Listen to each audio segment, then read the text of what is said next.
Um homem que viveu apenas 29 anos. Aos 14, já era órfão de pai e mãe. Desde pequeno, possuía uma forte inclinação à melancolia. Sua conversão ocorre somente aos 22 anos. Seu chamado missionário, muito curto, apenas 4 anos. Sua vida de oração, intensa, fervorosa e banhada em um amor genuíno a Deus.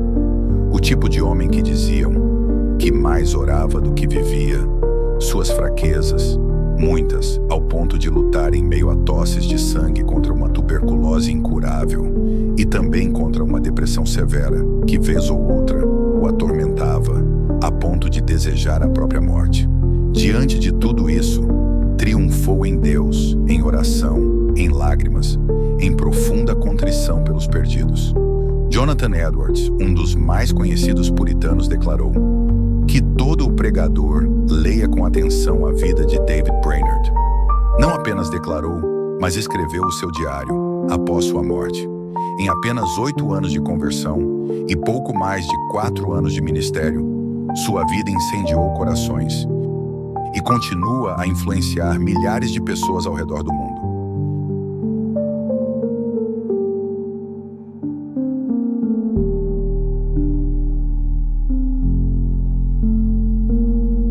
David Brainerd nasceu em 20 de abril de 1718, em Connecticut. Seu pai, Ezequias Brainerd, era advogado e sua mãe, Dorothy Hobart, era filha de pastor. Brainerd era o terceiro de um total de 9 filhos. A seu respeito, o próprio Brainerd declarou: "Desde bem pequeno fui um tanto sóbrio, inclinado à melancolia, mas não me lembro de qualquer convicção de pecado, digna de qualquer observação, até que eu já estava com cerca de 7 ou 8 anos de idade. Matriculou-se na Universidade de Yale College, em New Haven, hoje Yale University, no início de setembro de 1739. Ele tinha algumas reservas em ir para a universidade, com medo de não conseguir manter uma vida piedosa em meio a tantas tentações, fato que é mencionado no livro O Diário de David Brainerd, que, aliás, recomendo muito a leitura. Para quem quiser ter acesso, terá um link fixado no primeiro comentário. Somente aos 22 anos, em 1740, que experimentou a verdadeira conversão. A leitura de Guia a Cristo, de Stoddard, e as intensas experiências espirituais que vivenciou nesse período o levaram a abandonar a busca pela salvação através de seus próprios esforços, encontrando a paz e o consolo em Cristo.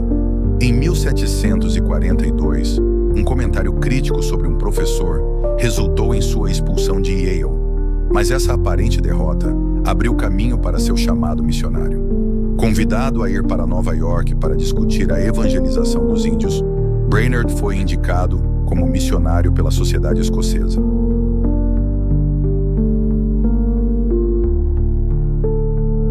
Em sua vida missionária, pregou para os índios silvícolas. Foi nessa empreitada missionária que Brainerd possivelmente passou as maiores provas de sua vida: moléstias físicas, dores emocionais profundas, descrédito e incredulidade dos índios. Mas triunfou, e a oração foi sua principal arma. Em seu diário, podemos compreender melhor suas dificuldades e como se entregava de corpo e alma à oração. No dia do seu aniversário de 25 anos, já em missão, fez o seguinte registro, onde declarou que passou o dia inteiro em oração.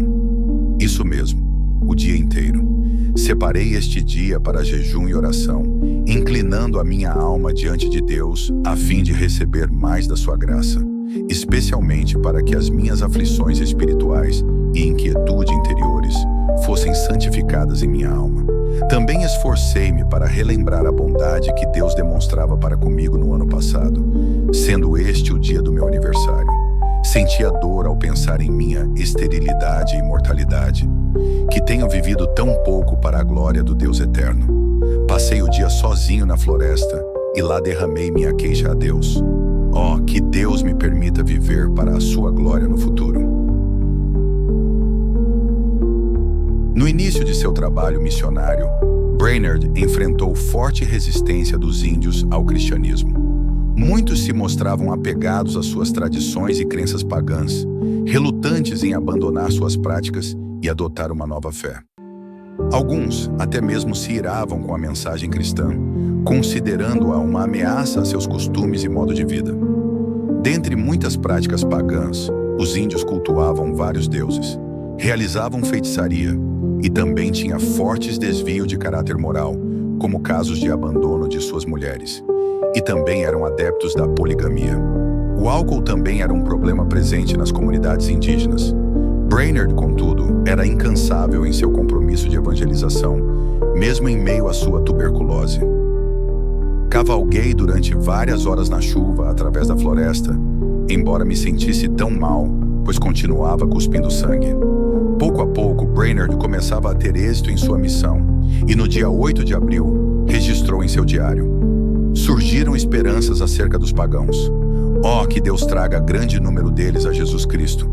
Não posso senão esperar que verei esse dia glorioso. David Brainerd, por não dominar a língua dos índios, tinha um intérprete, de nome John, que no início demonstrava pouco ou nenhum interesse por sua própria alma, concentrando-se apenas em seus deveres.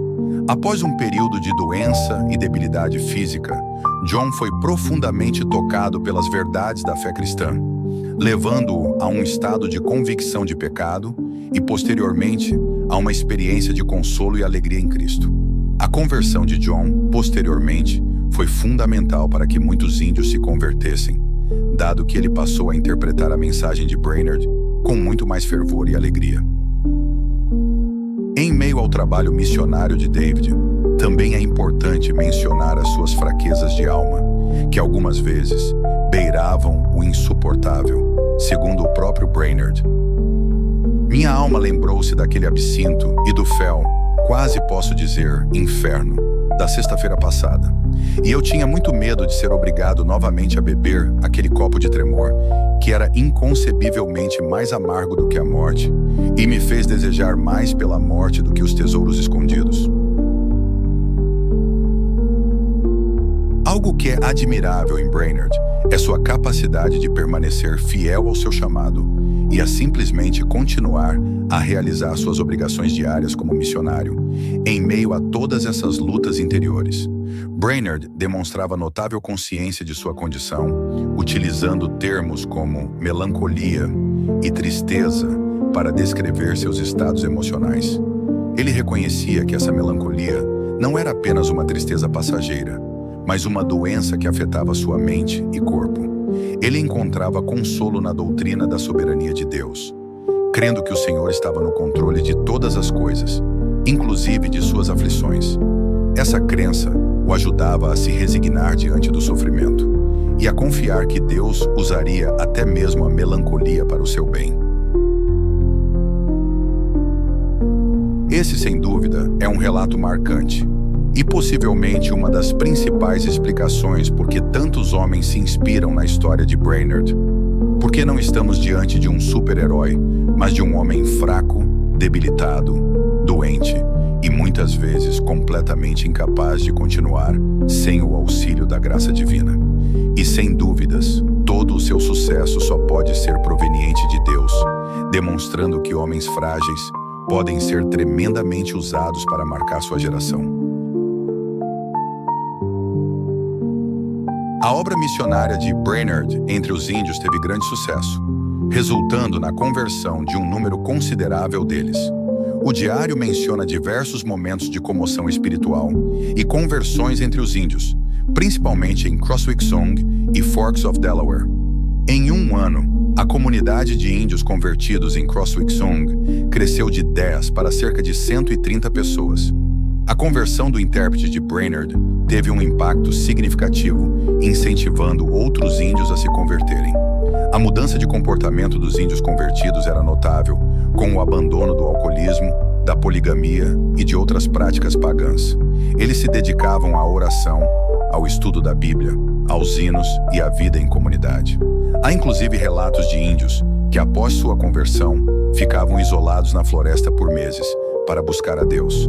Brainerd realizou seu trabalho missionário até o final de abril de 1747. Ele deixou a comunidade para buscar tratamento médico. Ele passou seus últimos dias na casa de Jonathan Edwards, em Northampton, Massachusetts. Jerusha, a filha de Edwards, cuidou dele com dedicação até sua morte. As fontes sugerem que Jerusha se apaixonou por Brainerd durante o tempo em que ele esteve doente em sua casa. Em seu diário, Edwards menciona o profundo espírito cristão de Brainerd e a grande calma e humildade que ele demonstrava, características que certamente poderiam ter atraído a atenção de Jerusha.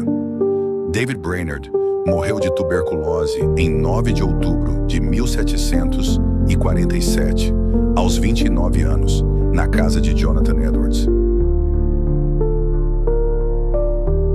A própria Jerusha Edwards veio a falecer meses depois.